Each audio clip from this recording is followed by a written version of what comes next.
The 8th of April, 1943.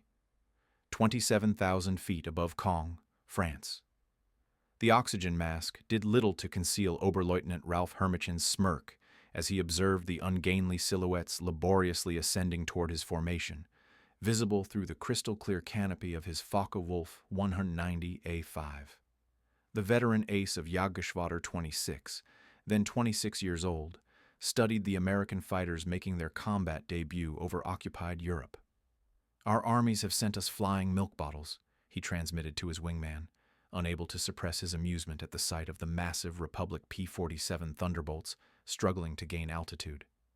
Below them, 16 P-47C Thunderbolts of the 4th Fighter Group lumbered upward in a tight formation, their 2,000-horsepower Pratt & Whitney R-2800 double Wasp engines straining against their 7-ton mass. To German pilots accustomed to the sleek Spitfires and nimble Soviet fighters, these corpulent American machines appeared almost comical. Barrel-shaped fuselages topped with greenhouse canopies, wings that seemed disproportionately small for their massive bodies, and propellers that dwarfed anything in the Luftwaffe inventory. What Hermichen didn't know, what none of the German pilots circling like wolves above could have possibly imagined, was that they were witnessing the arrival of the weapon that would systematically dismantle the Luftwaffe's fighter arm. Within 18 months, these flying milk bottles would transform from objects of derision into instruments of terror, their 850 caliber Browning machine guns becoming the most dreaded sound in German skies. The mathematics of destruction were already loaded into those broad wings. 3,400 rounds of ammunition, a combined rate of fire of 6,000 rounds per minute, enough concentrated firepower to tear a Messerschmitt in half in less than 2 seconds. The transformation began that April morning when Major Donald Blakesley, commanding the 335th Fighter Squadron, spotted the German formation positioning for an attack. The former Eagle Squadron veteran, who had transferred from RAF Spitfires just weeks earlier, understood what his men didn't yet realize: that survival in the P-47 required abandoning everything they thought they knew about aerial combat. The Thunderbolt represented a radical departure from conventional fighter design philosophy. While the Germans had pursued lightweight interceptors optimized for climb and turn performance, Republic Aviation had created something unprecedented, a high-altitude juggernaut that utilized mass, power, and firepower to redefine the rules of aerial warfare. Among the 56 American pilots spread across the French sky that morning were men who would become legends, future aces whose names would strike fear into Luftwaffe hearts. But on April 8, 1943, they were novices in an untested machine, facing the most experienced fighter force in the world. The Germans had been fighting continuously since 1939, with veterans of Poland, France, Britain, and Russia. The Americans had been in combat for exactly 0 days. This is a story about how industrial logic defeated tactical brilliance, how quantity and quality merged into overwhelming superiority, and how German pilots' laughter turned to terror as they discovered what synchronized Browning machine guns could do to an aircraft at 400 yards. The Republic P-47 Thunderbolt had emerged from a June 1940 panic. As German fighters swept across France, Alexander Kartveli, Republic Aviation's Georgian-born chief designer, received urgent specifications from the U.S. Army Air Corps. They wanted a high-altitude interceptor capable of matching the Luftwaffe's best. What Kartveli designed instead was a monster that redefined the possible. "It will be a dinosaur," Kartveli admitted to his design team, "but it will be a dinosaur with good proportions." The XP-47B prototype, which first flew on May 6, 1941, shocked everyone who saw it. Empty, it weighed 9,900 pounds, 65% more than its predecessor, the P-43 Lancer. The massive turbo supercharger system, with its complex ducting running through the rear fuselage, gave it an almost pregnant appearance. Test pilots approaching it for the first time invariably asked the same question: "This thing actually flies?" Not only did it fly, it flew like nothing else at altitude. The Pratt & Whitney R-2800 double Wasp engine, an 18-cylinder radial producing 2,000 horsepower, could maintain full power at 27,000 feet, where German fighters gasped for air.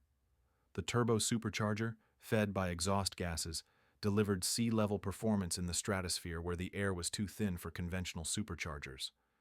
Major Hubert "Hub" Zemke, commanding the 56th Fighter Group training at Bridgeport, Connecticut, initially despised the aircraft. His unit lost 18 pilots and 41 aircraft in training accidents between September 1942 and January 1943. The P-47 killed more Americans in training than Germans would in the first months of combat. It ground-looped on landing, torque-rolled on takeoff, and dived with such enthusiasm that pilots discovered compressibility, their controls freezing as shock waves formed on the wings. But those who mastered it discovered something extraordinary. Lieutenant Robert Johnson, a farm boy from Oklahoma, who would become one of America's top aces with 27 victories, described his first flight. It was like strapping yourself to a locomotive. The power was unbelievable. You didn't fly it, you aimed it. The first combat encounters in April and May 1943 confirmed every German prejudice. The P-47s couldn't turn with the Focke-Wulf 190s, couldn't climb with the Messerschmitt 109s, couldn't match their nimble handling at medium altitudes. Luftwaffe pilots quickly developed tactics to exploit these weaknesses, attacking from below where the heavy Thunderbolts struggled, forcing turning fights where agility mattered more than firepower. Hauptmann Josef Pips Priller, commanding officer of Jagdgeschwader 26, reported to headquarters after his first encounter. "The new American fighter is meat for the slaughter. It flies like a truck, turns like a freight train, and climbs like a pregnant cow. Our boys are calling them fat targets, pretending to be warriors." The statistics seemed to confirm German confidence. In their first month of operations, the American fighter groups lost 14 Thunderbolts for only 3 confirmed German kills. The RAF, observing from their Spitfire squadrons, quietly suggested the Americans might reconsider their choice of mount. British pilots joked that the best evasive maneuver in a P-47 was to unstrap and run around the roomy cockpit. But something strange was happening in those early encounters that German intelligence failed to notice. The P-47s that were shot down had absorbed incredible punishment before falling. One aircraft returned from a May 4th mission with 21 cannon holes and over 100 machine gun strikes, damage that would have disintegrated a Messerschmitt or Spitfire. The massive radial engine, lacking vulnerable coolant systems, shrugged off hits that would have stopped a liquid-cooled fighter cold. More significantly, when P-47s did get their guns on target, the results were catastrophic. The Thunderbolt's weapons battery created a convergence zone of destruction that German pilots had never experienced. Unlike the rifle-caliber weapons of early war fighters or the cannons with limited ammunition, the American fighter could maintain sustained fire for over 30 seconds, an eternity in aerial combat. The event that would begin changing German perceptions occurred on June 26, 1943, over Laon, France. It involved Second Lieutenant Robert S. Johnson of the 61st Fighter Squadron and an encounter that would become legendary on both sides of the conflict. Johnson's formation of 48 P-47s was returning from escort duty when they were bounced by 16 Focke-Wulf 190s from the Seckhausen Jagdgeschwader 26, led by Hauptmann Wilhelm Ferdinand Galland, younger brother of the famous Adolf Galland. The Germans executed a perfect attack, diving from the sun with an overwhelming speed advantage. Johnson's Thunderbolt, flying at the rear of the formation, was caught in the crossfire of multiple attackers, taking catastrophic damage in the first seconds of combat. 2 20mm cannon shells exploded across his aircraft. The canopy shattered, hydraulic fluid sprayed into the cockpit. The engine cowling was torn away, and fire erupted behind the instrument panel. Johnson, wounded in the nose and leg by shrapnel and bullet fragments, tried to bail out, but discovered the canopy was jammed. A 20mm shell had exploded in the canopy track, welding it shut. He was trapped in a dying aircraft at 27,000 feet. What happened next defied every assumption about combat damage tolerance. Despite having no forward visibility through the oil-covered windscreen, a barely functioning engine that shook violently, and controls that responded only intermittently, Johnson managed to level the aircraft and point it toward England. The P-47 continued flying with damage that would have reduced any other fighter to falling debris. Then it got worse. A lone Focke-Wulf 190, flown by an unknown pilot from 2JG-26, discovered the crippled Thunderbolt limping toward the channel at less than 170 miles per hour. Historical research has never definitively identified this pilot, though several names have been proposed based on German combat reports from that day. What followed was one of the most extraordinary encounters in aerial warfare history. The German pilot positioned himself behind Johnson's P-47 and opened fire with his two 20mm cannon and two 13mm machine guns. Johnson, unable to evade, could only huddle behind his armor plate and pray. The Thunderbolt absorbed the entire cannon ammunition load. Then the German repositioned and fired again, this time with only his machine guns. Cannon ammunition exhausted, the German pilot pulled alongside, staring in disbelief at the flying wreck. Johnson could see his face clearly. Young, blonde, his expression shifting from confidence to confusion to something approaching fear. The German repositioned and emptied his remaining machine gun ammunition into the Thunderbolt. Still, it flew. He pulled alongside again, shook his head in apparent amazement, gave an informal salute, and peeled away, presumably out of ammunition. Johnson's P-47 landed at Manston with its engine failing on the runway. The crew chief stopped counting bullet holes after reaching 200. One cannon shell had exploded inches from Johnson's head. Another had detonated against the armor plate behind his seat. The engine had taken direct hits. The control cables were partially severed. 3 of the 4 main longerons, the structural backbone of the fuselage, were shot through. Yet, the aircraft had brought him home. The survival of Johnson's aircraft sent shock waves through both air forces. American engineers studying the wreckage realized they had underestimated their own creation. German intelligence, receiving combat reports from the 2nd Section of Jagdgeschwader 26, initially refused to believe it. No aircraft could absorb that much punishment, but testimony from multiple pilots confirmed the impossible. The Thunderbolt had taken everything the Luftwaffe's best fighter could deliver and survived. By July 1943, American pilots were learning to exploit the P-47's true strengths. Lieutenant Colonel Hubert Zemke, the 56th Fighter Group commander, had discovered the secret through brutal trial and error. Don't turn with them. Don't climb with them at low altitude. Use your weight. Use your power. Use your guns. The Thunderbolt's massive weight, initially seen as a disadvantage, became a weapon. In a dive, nothing could catch it. From 30,000 feet, a P-47 could reach 550 miles per hour, faster than any German fighter could achieve, even in a vertical dive. This speed could be converted to altitude in a zoom climb that left pursuing fighters helplessly behind. Captain Walker Bud Mahurin, who would become one of the first American aces in Europe, developed what became known as the boom and zoom tactic, though pilots called it the Thunderbolt turkey shoot. Instead of engaging in traditional dogfights, P-47 formations would climb to 30,000 feet, higher than German fighters could effectively operate. When Luftwaffe fighters appeared below, the Thunderbolts would roll inverted and dive, reaching speeds that made deflection shooting impossible for defending Germans. At the bottom of these dives, the American heavy machine guns would speak. German pilots who survived described it as facing a wall of lead, the combined firepower creating an impenetrable zone of destruction. Aircraft caught in this convergence pattern didn't just fall, they disintegrated. The true revelation of American firepower came during the August 17, 1943, dual raid on Schweinfurt and Regensburg, the deepest penetration into Germany attempted to that date. This mission would demonstrate both the P-47's limitations, its range, even with drop tanks, and its terrifying effectiveness when employed properly.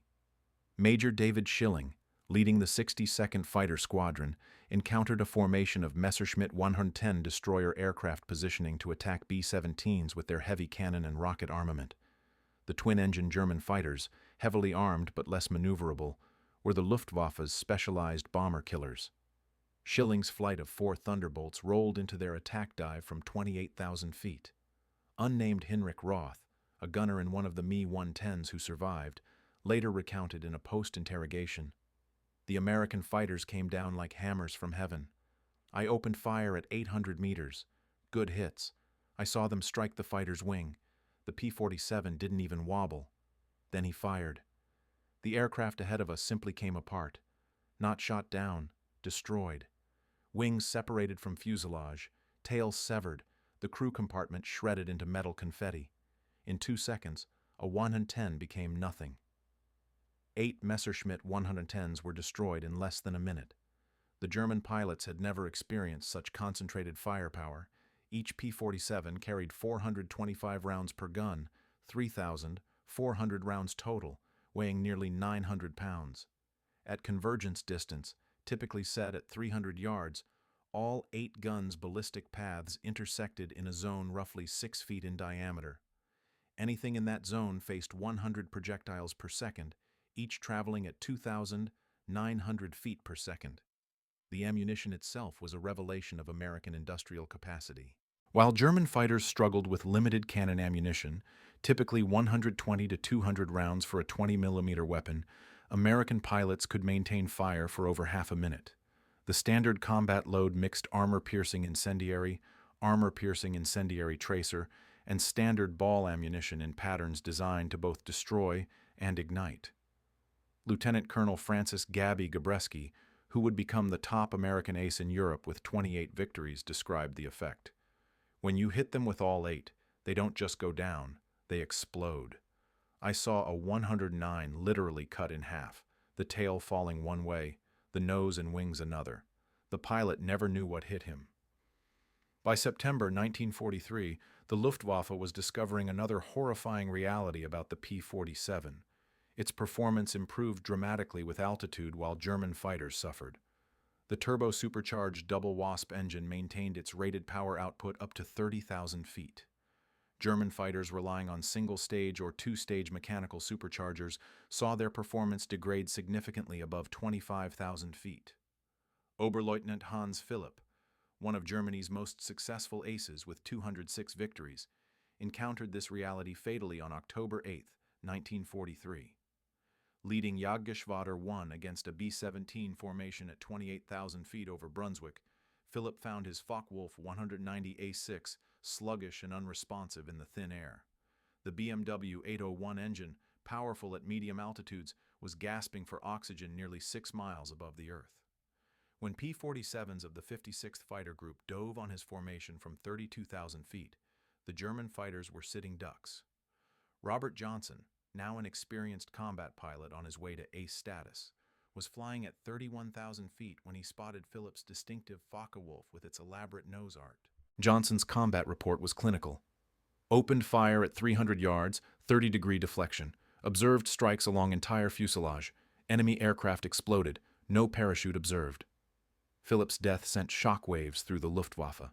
If one of their best, a man who had survived over 500 combat missions on both Eastern and Western fronts, couldn't survive against the Thunderbolts, what chance did average pilots have?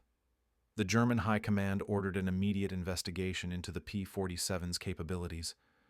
The report delivered to Reichsmarschall Hermann Göring in November 1943 was sobering. The Thunderbolt's service ceiling exceeded 42,000 feet, higher than any German fighter could reach. Its dive speed approached the sound barrier. Its armor included a 3/8-inch steel plate behind the pilot, a half-inch bulletproof glass windscreen, and armored deflection plates around the engine. Most disturbingly, its rugged construction allowed it to absorb damage that would destroy 3 conventional fighters and still return home. In January 1944, a new variant of the P-47 began arriving in England that would complete the transformation from laughingstock to nightmare. The P-47D-22 featured a Hamilton standard hydromatic propeller with paddle blades 13 feet in diameter, with broad chord blades that bit into the air like massive teeth. The improvement in climb rate was immediate and dramatic. Where earlier Thunderbolts had climbed at an anemic 2,200 feet per minute at sea level, the paddle blade variants could achieve 3,000 feet per minute, matching or exceeding German fighters at most altitudes. The massive propeller also improved acceleration, allowing P-47s to build energy faster in level flight. Hauptmann Heinz Knoke of Jagdgeschwader 1, a veteran with over 200 combat missions, encountered the new variants in February 1944 during a bomber interception near Hanover. He wrote in his combat diary, "The fat American fighters have learned to climb.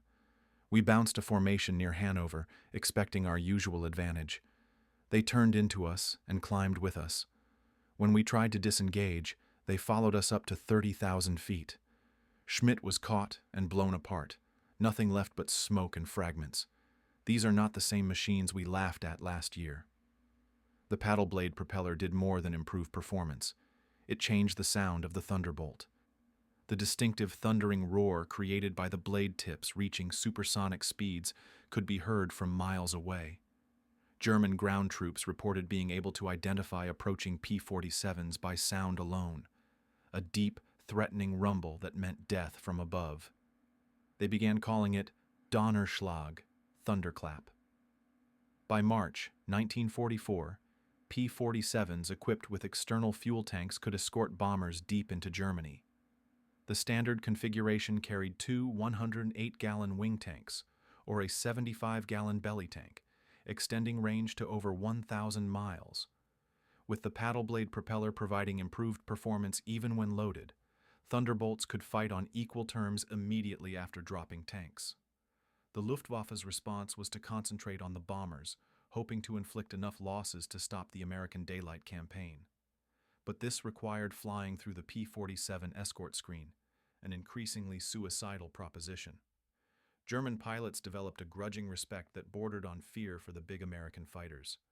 Major Georg Peter Eder, one of Germany's top aces with 275 victories, mostly on the Eastern Front, survived an encounter with P-47s on March 6, 1944, that left him badly wounded.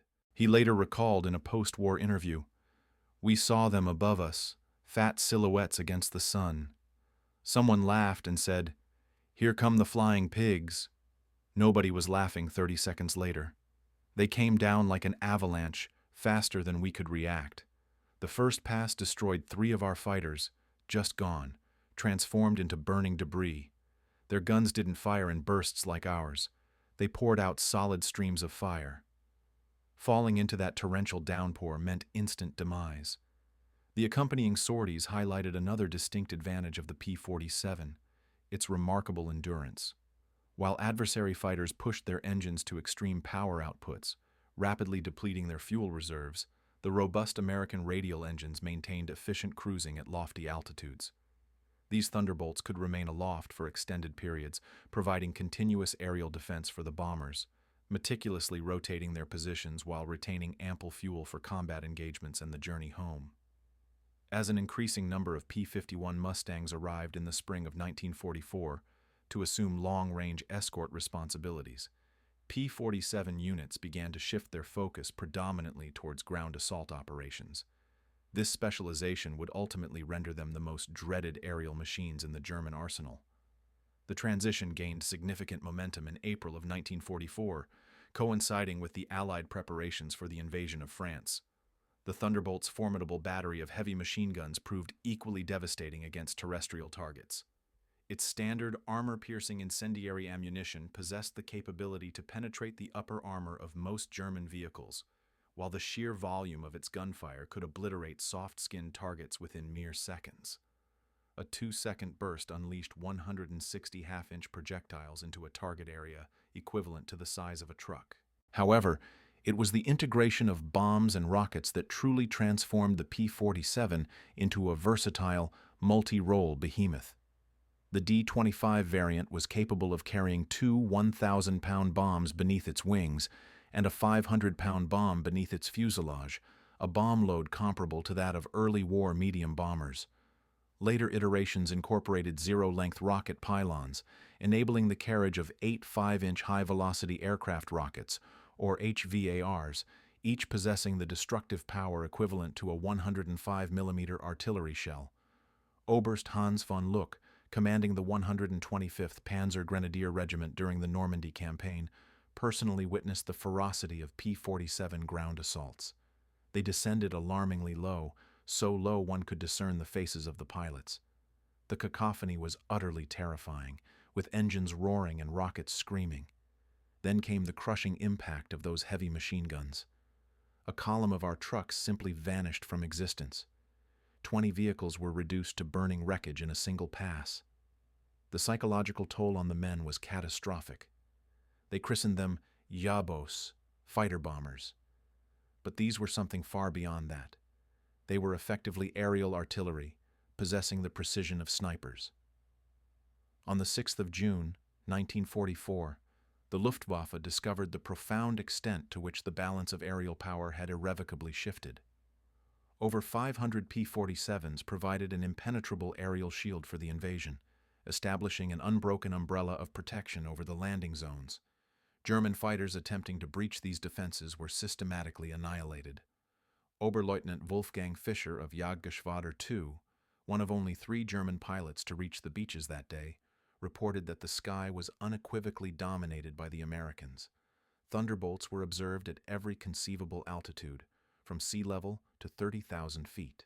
We attempted to penetrate their defenses at dawn. 12 fighters from our group set out. I was the sole survivor. The P-47s were omnipresent at every altitude. Climbing above them was impossible. Diving beneath them proved equally futile.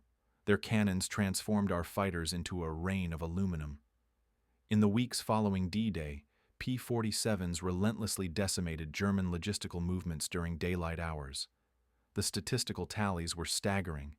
In June alone, 9th Air Force Thunderbolts claimed the destruction of 651 locomotives, 3,847 trucks, 512 tanks and armored vehicles, and 4,553 horse-drawn vehicles.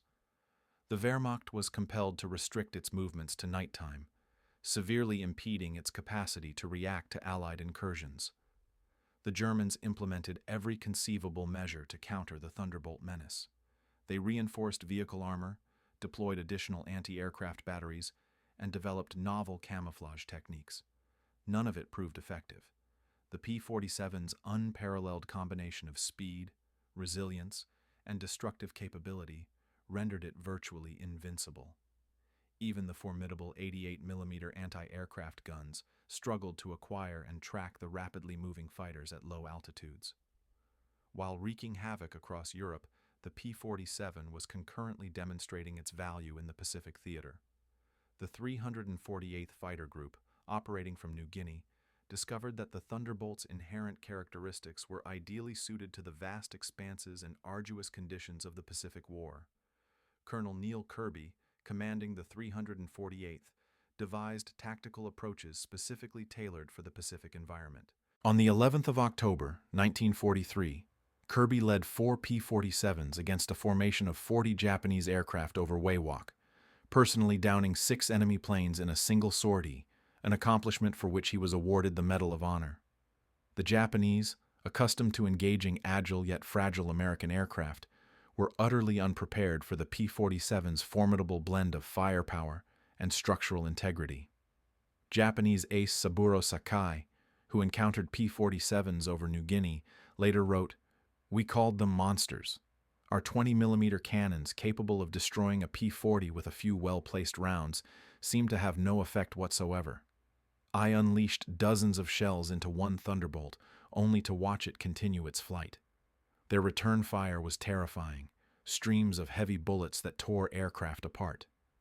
The P-47N, engineered specifically for the Pacific theater, featured augmented fuel capacity with its wet wings, each holding 93 gallons, extending its operational range to 2,350 miles. This variant would subsequently escort B-29s to Japan, conclusively demonstrating that the short-range fighter of 1943 had evolved into a true long-range weapon system. Perhaps the ultimate validation of the P-47's evolutionary trajectory came in its engagements with German jet fighters. The Messerschmitt Me 262, with its astonishing top speed of 540 miles per hour, should have been beyond the reach of propeller-driven aircraft. However, Thunderbolt pilots discovered 2 scenarios in which they could successfully intercept these advanced jets: during takeoff and landing, when the jets were most vulnerable, and during high-speed dives from extreme altitudes.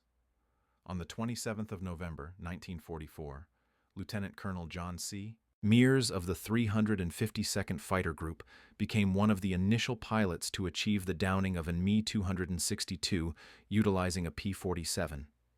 Diving from 28,000 feet, Meares's Thunderbolt attained speeds approaching 500 miles per hour, sufficiently fast to intercept the jet in level flight. The jet pilot, confident in his speed advantage, remained oblivious to the diving P-47 until Meares's guns unleashed their fury at a range of 400 yards. Meares's combat report noted, "The enemy aircraft disintegrated under fire. Large fragments, including both engines, detached from the fuselage. The pilot did not survive. The concentrated fire from our 850 caliber guns proved more effective than anticipated against jet aircraft." By early 1945, specialized P-47M variants were deployed with the express purpose of countering German jets and V-1 flying bombs. With water methanol injection boosting engine power to 2,800 horsepower and refined aerodynamics, these ultimate Thunderbolts could achieve speeds of 470 miles per hour in level flight at 30,000 feet, fast enough to intercept even jets under specific conditions.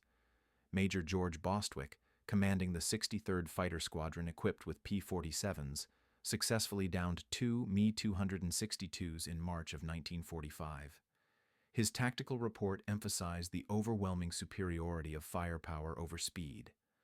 "The jets are faster, but they cannot turn and they cannot absorb punishment.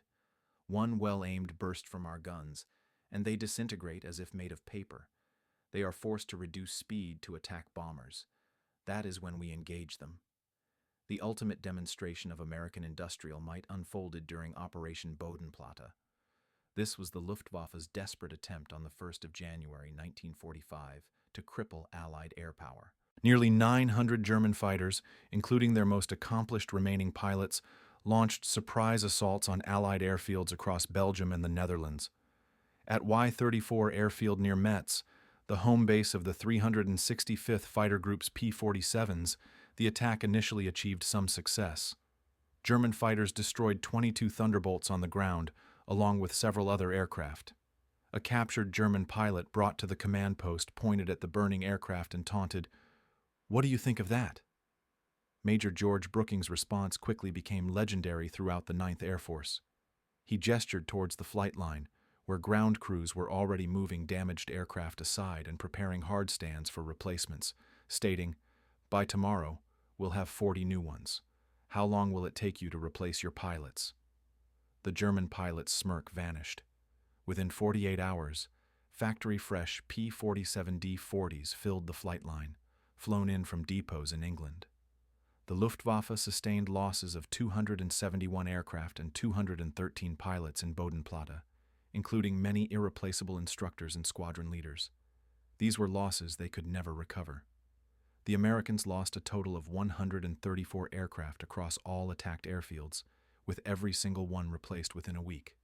The statistics unequivocally told the story of inevitable defeat. Republic Aviation manufactured a staggering 15,683 P-47s during the war, more than any other American fighter aircraft. At its peak production rate, the Farmingdale factory on Long Island completed one Thunderbolt every hour, operating around the clock.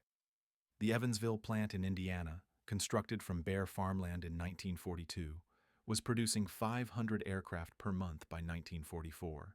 Each P-47D required 65,000 individual components, 8 miles of electrical wiring, 2,000 pounds of aluminum, and 300 pounds of rubber.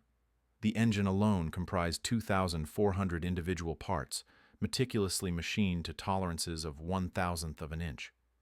Astonishingly, American workers, many of whom were women who had never previously encountered an aircraft before Pearl Harbor, assembled these complex machines with a precision that surpassed peacetime standards. The production of ammunition was equally prodigious. Each P-47 sortie necessitated 3,400 rounds of 50 caliber ammunition, with hundreds of Thunderbolts undertaking daily missions. Ammunition consumption surpassed 10 million rounds per month by mid-1944. The Lake City Arsenal in Missouri, one of several ammunition production facilities, churned out 30 million rounds monthly. Each cartridge was manufactured to tolerances measured in 10,000ths of an inch, ensuring unfailing feeding through the synchronized gun mechanisms. The fuel consumption was immense. Each Thunderbolt expended 100 gallons per hour in normal flight, escalating to as much as 300 gallons per hour in combat with water injection engaged. The 9th Air Force alone consumed over 25 million gallons of aviation fuel monthly by late 1944. All of this fuel was transported across the Atlantic in tankers that were themselves products of American mass production capabilities. Even more impressive than the sheer volume of aircraft production was the caliber of pilot training. By 1944, the United States was graduating 30,000 pilots annually from advanced training programs, a figure exceeding the total number of pilots Germany had trained throughout the entire war. Each P-47 pilot received a minimum of 400 hours of flight instruction before entering combat, including 100 hours in advanced fighter aircraft. German pilots, in stark contrast, were entering combat with less than 100 total flight hours by the war's conclusion. This disparity in training quality was starkly evident in combat engagements. American pilots arrived in Europe proficient in formation flying, instrument navigation, gunnery techniques, and tactical maneuvering. They had practiced against captured German aircraft, gaining an intimate understanding of their adversaries' capabilities and limitations. They possessed an in-depth knowledge of their aircraft systems, having thoroughly studied technical manuals that German pilots never received. Lieutenant Eugene Roberts, who arrived in England in September of 1944, perfectly exemplified this American training advantage. I had 420 hours logged in my flight book, including 75 hours in the P-47. I had fired at towed targets, practiced deflection shooting, and studied gun camera footage from actual combat engagements. On my first mission, I knew precisely what actions to take. The German pilot I encountered could not have possessed half my experience. It wasn't even a fair contest. In March of 1945, Oberstleutnant Joseph Priller, the same pilot who had derisively referred to the P-47s as pregnant cows a mere 2 years prior, was interviewed by German propaganda officials seeking to bolster public morale. His candid statement, deemed too demoralizing for publication, revealed the complete transformation in German perception. The Thunderbolt is the finest fighter bomber ever constructed. Its firepower is unparalleled.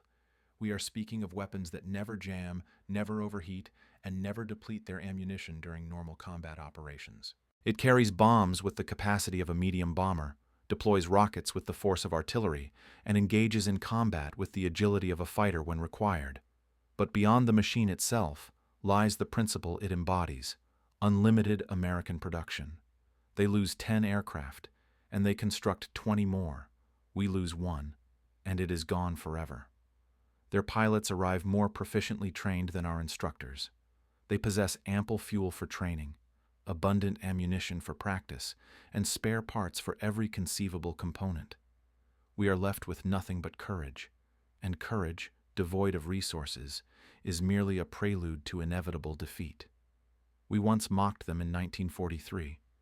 We are not laughing now. When you hear those guns, you know that death has arrived. The sound haunts us. Mechanical, precise, unstoppable. Like everything American, it represents an overwhelming superiority of material resources. They did not defeat us through superior tactics or braver pilots. They buried us beneath an avalanche of steel and lead. By April of 1945, the Luftwaffe existed largely as a theoretical entity. Fuel shortages grounded the majority of its aircraft.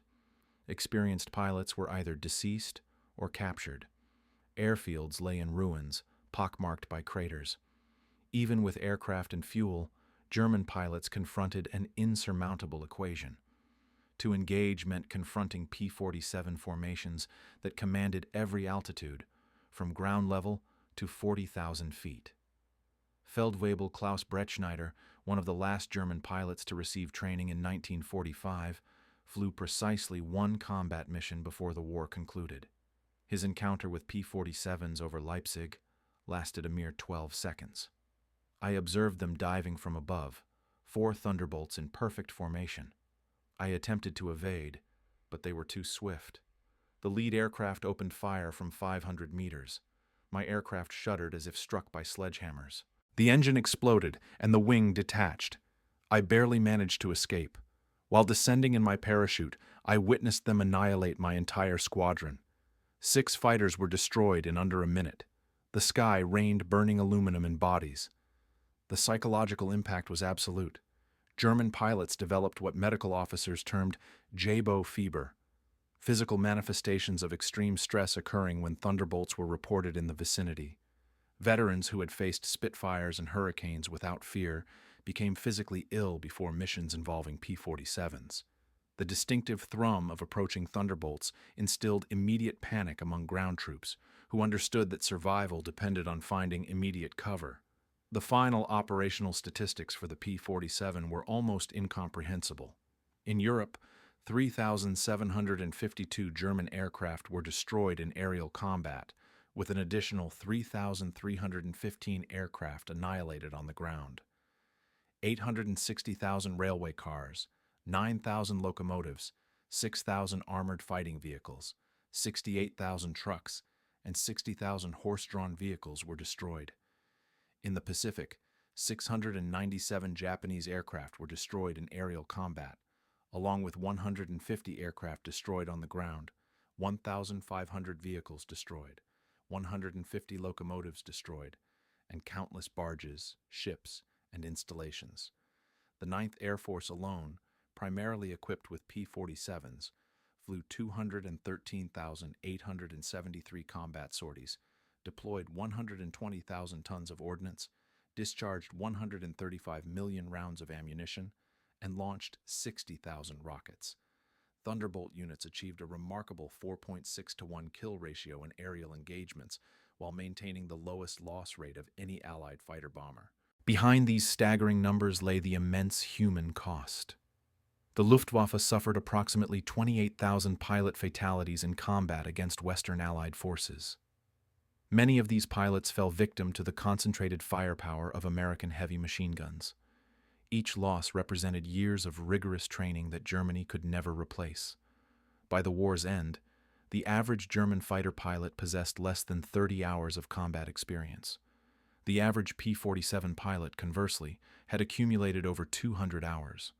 At the Luftwaffe Interrogation Center in Oberursel, captured Allied pilots were debriefed by German intelligence.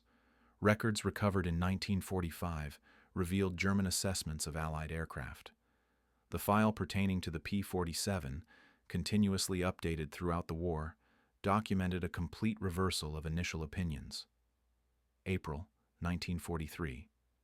Large, unmaneuverable fighter, inferior to German types in all performance parameters except dive speed. Machine gun armament insufficient against cannon-armed fighters. Assessment: minimal threat. December 1943. Exceptional high-altitude performance, extreme structural strength, firepower increasingly problematic, pilots exhibiting improved tactics. Assessment: significant threat above 25,000 feet. June 1944. Dominant fighter bomber, superior to all German types above 20,000 feet. Firepower devastating against all target types. Structural strength makes shoot-down extremely difficult. Assessment: critical threat at all altitudes. March 1945. Best fighter bomber of the war. Combination of firepower, durability, and performance is unmatched. Pilot quality exceptional. Assessment: unsurvivable in direct engagement. In 1985, at a reunion of German and American fighter pilots held in Phoenix, Arizona, former adversaries met in a spirit of peace. General Lieutenant Adolf Galland, former commander of the Luftwaffe's fighter arm, was asked about the P-47. His response, recorded on video, encapsulated the profound shift in perspective. "We made a terrible mistake in 1943. We saw this large, heavy fighter, and we laughed. We believed the Americans did not understand air combat. We declared they had constructed a bomber and labeled it a fighter. We were the ones who failed to comprehend.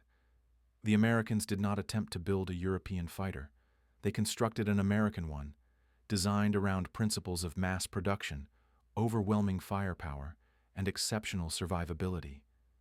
They understood that in a war of attrition, the aircraft capable of absorbing damage and delivering devastating firepower would ultimately prevail. They were correct. The first time I flew a captured P-47 after the war, everything became clear. The power was incredible. It climbed as if it were falling upwards. The cockpit was comfortable, the visibility excellent, and the controls precise. It was a pilot's aircraft encased in armor. But what truly impressed me was the realization that America produced over 15,000 of these complex machines while simultaneously engaged in a two-ocean war. Each one required an engine more intricate than anything Germany produced. Yet, they manufactured them at a faster rate than we could produce simple fighters. That is when I knew we never had a chance. Those guns, we called them Roosevelt's piano because of the distinctive sound they produced. Once you heard that sound, you never forgot it. Many of my friends heard it for the final time. The P-47 did not merely defeat the Luftwaffe, it annihilated it. The P-47's design perfectly embodied the American industrial philosophy. Brute force engineering supported by virtually unlimited resources. Every component was overbuilt, overpowered, and over-engineered. The wing spars could sustain 40,000 pounds of stress, 3 times the aircraft's loaded weight. The engine mount could withstand 12 G-forces. The control cables were doubled throughout, incorporating automatic backup systems. The ammunition feed system alone was a marvel of engineering.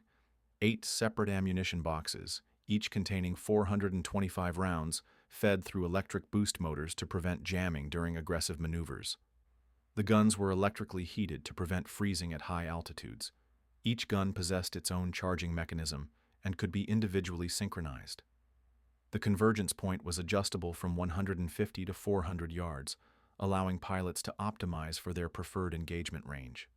Even after the war, some German veterans maintained that the P-47 triumphed through sheer quantity, not quality, asserting that German fighters were technically superior but were overwhelmed by numerical superiority. However, combat records tell a different story. In engagements where the numbers of aircraft were equal, P-47s consistently emerged victorious. The heavy machine gun armament, initially dismissed as inferior to cannon, proved more effective in actual combat scenarios. Analysis of gun camera footage revealed the reason. While individual cannon shells possessed greater destructive potential, they required precise aiming and had limited ammunition capacity, typically ranging from 120 to 200 rounds in total. The P-47's weapons created a probability cloud of bullets that guaranteed hits even with imperfect aim. At typical engagement ranges, a 2-second burst delivered at least 20 rounds into a fighter-sized target, sufficient to ensure destruction.